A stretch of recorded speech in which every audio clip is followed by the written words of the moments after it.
तो approx double amount आपसे कमा लेगी जितने टाइम के लिए आप इनसे लोन लेंगे। या फिर किसी भी तरह की इलीगल एक्टिविटी आपके साथ की जाती है तो आप आरबीआई में कंप्लेन नहीं कर सकते हैं। तो दोस्तों आज बात करेंगे पर्सनल लोन के बारे में। अगर आपके पास कोई ऑप्शन नहीं बचा है, आप पर्सनल लोन देख रहे हैं, पर्सनल लोन के लिए अप्लाई कर रहे हैं, कोई एप्लीकेशन से पर्सनल लोन लेना चाहते हैं, तो आपको किन किन बातों पर ध्यान देना चाहिए जिससे आप किसी भी धोखाधड़ी से बच सकते हैं।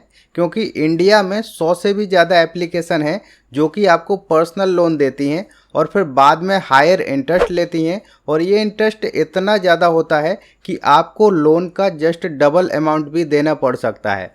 और भी चीज़ें होती हैं जिनके नाम पर आपसे बड़े बड़े अमाउंट वसूले जाते हैं जब आप इन एप्लीकेशन से लोन ले लेते हैं। कुछ तो ऐसी एप्लीकेशन थी जो कि पर्सनल लोन देती थी और हायर इंटरेस्ट लेती थी, इलीगल एक्टिविटी भी करती थी, जैसे कि ज़्यादा पैसे मांगना, कुछ हिडन चार्ज रख देना, ऐसी कुछ इलीगल एक्टिविटी करती थी। फरवरी 2023 में आरबीआई ने 3 एप्लीकेशन को बैन किया था। आप जाके देख सकते हैं गूगल पर कि कौन सी एप्लीकेशन को बैन किया था। तो आरबीआई भी ऐसे एक्शन लेता रहता है, लेकिन फिर भी अगर आप पर्सनल लोन ले रहे हैं तो आपको अपने लेवल पर भी जांच कर लेना चाहिए कि वो एप्लीकेशन कितनी सेफ है और आपका कितना पैसा बचा सकती है। तो आप किसी भी पर्सनल लोन देने वाली एप्लीकेशन को किस तरह से एनालिसिस करेंगे हम इस वीडियो में जानेंगे। हम 5 पैरामीटर की बात करेंगे और इन पैरामीटर के बेस पर आप किसी भी एप्लीकेशन को जज कर सकते हैं और ये पता लगा सकते हैं कि ये एप्लीकेशन हमारा कितना पैसा बचा सकती है, ये पर्सनल लोन के नाम पर हमसे ठगी तो नहीं कर रही है। तो वीडियो में लास्ट तक बने रहिए। अगर आप मुझे पहली बार देख रहे हैं तो चैनल को सब्सक्राइब कर लीजिए और वीडियो अच्छा लगे तो वीडियो को लाइक करके जरूर जाइए। तो एप्लीकेशन की बेसिक डिटेल में आपको चेक करना है कि आपको मिनिमम डॉक्यूमेंट देना पड़ रहा हो, 100% डिजिटल आपका काम हो जाए और इसके बाद आपकी मिनिमम सैलरी पर आपको लोन अप्रूव हो जाए, आपको सिविल स्कोर भी कम से कम हो तो भी आपको लोन मिल जाए। इसके अलावा आप इंटरेस्ट भी देख सकते हैं कि कम से कम आपको ब्याज देना पड़े। दूसरा पॉइंट ये है कि आपको इंटरेस्ट रेट चेक कर लेना है। जब भी आप किसी एप्लीकेशन से पर्सनल लोन लेते हैं तो आपको ये जरूर देखना है कि उसमें इंटरेस्ट रेट कितना लग रहा है, यानी कि ब्याज दर कितनी है। बहुत सारे एप्लीकेशंस में इंटरेस्ट रेट की डिटेल नहीं दी जाती है क्योंकि कुछ एप्लीकेशंस बोलते हैं कि हम आपके सिविल स्कोर पर इंटरेस्ट रेट बताएंगे, ठीक है, और ये इंटरेस्ट रेट आपके 100%, 108% तक भी हो सकते हैं और मिनिमम 9% भी हो सकते हैं। और किसी किसी प्लेटफॉर्म पर इंटरेस्ट रेट दिए होते हैं लेकिन वो मंथली इंटरेस्ट रेट दिए होते हैं। अगर मंथली इंटरेस्ट रेट 2% या फिर 3%, 5% भी दिए रहते हैं तो आपको कैलकुलेट कर लेना है कि आपको साल में कितना इंटरेस्ट लगेगा। अगर मान लो कि 5% मंथली इंटरेस्ट रेट वहाँ पर मेंशन है तो आप ये कैलकुलेट कर सकते हैं कि जो भी आपको लोन अमाउंट मिलेगा वो 60% पर मिलेगा और ये एक बहुत हाई इंटरेस्ट होता है। तो कोई भी लोन लेने से पहले आपको ये सारी चीज़ें देख लेना है। तीसरी चीज़ जो आपको देखना है वो देखना है प्रोसेसिंग फ़ी। वैसे तो कहीं कहीं पर मेंशन नहीं होती है, लेकिन कहीं पर परसेंटेज में जो मेंशन होती है उसको कैलकुलेट जरूर कर लेना है, क्योंकि कोई कोई एप्लीकेशन आपसे 2 से 5%, 10% तक प्रोसेसिंग फीस के नाम पर ले लेती हैं।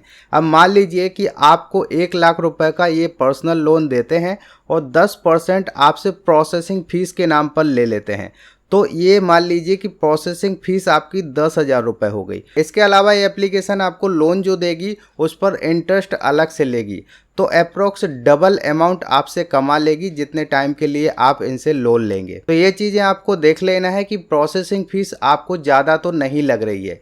500 से लेके 1500 रुपये तक अगर आपसे प्रोसेसिंग फीस ली जा रही है अप्रोक्स 1 लाख अमाउंट तक के लिए तो वो नॉर्मल है। लेकिन वहीं पर आपकी 5-10 हज़ार प्रोसेसिंग फीस के नाम पर कोई एप्लीकेशन ले रहा है तो वहां से आप लोन मत लीजिए, क्योंकि वो लोन आपको बहुत महंगा पड़ने वाला है। चौथा पॉइंट है कि आप जब पर्सनल लोन लेते हैं तो आपसे कौन कौन से डॉक्यूमेंट मांगे जाएंगे। तो मेनली आजकल केवल 3 तरह के डॉक्यूमेंट आपसे मांगे जाते हैं।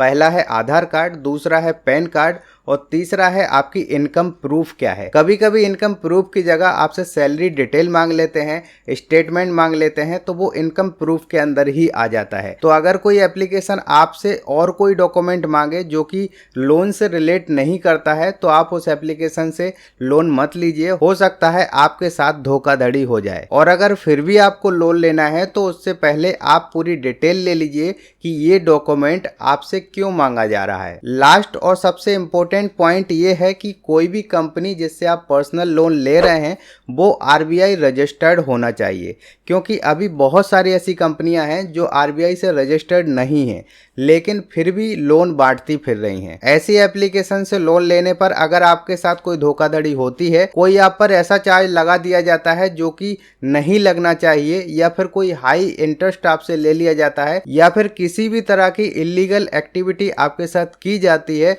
तो आप आरबीआई में कंप्लेन नहीं कर सकते हैं अगर वो एप्लीकेशन आरबीआई रजिस्टर्ड नहीं है तो। लेकिन आपका पर्सनल लोन देने वाला एप्लीकेशन आरबीआई से रजिस्टर्ड है और फिर भी आपके साथ कोई धोखा होता है तो आप आरबीआई में उसकी कंप्लेन कर सकते हैं और आरबीआई अपनी हर कंप्लेन पर स्ट्रिक्ट एक्शन लेता है। तो ये सारी डिटेल थी जिसके जरिए आप चेक कर सकते हैं कि कोई एप्लीकेशन जो आपको पर्सनल लोन दे रहा है कहीं वो आपके साथ धोखा तो नहीं कर रहा है। अगर आपको ये जानकारी अच्छी लगी हो, ये वीडियो अच्छी लगी हो तो वीडियो को लाइक कर दीजिए और चैनल को सब्सक्राइब कर दीजिए। मैं मिलता हूँ नेक्स्ट वीडियो में, तब तक के लिए जय हिंद।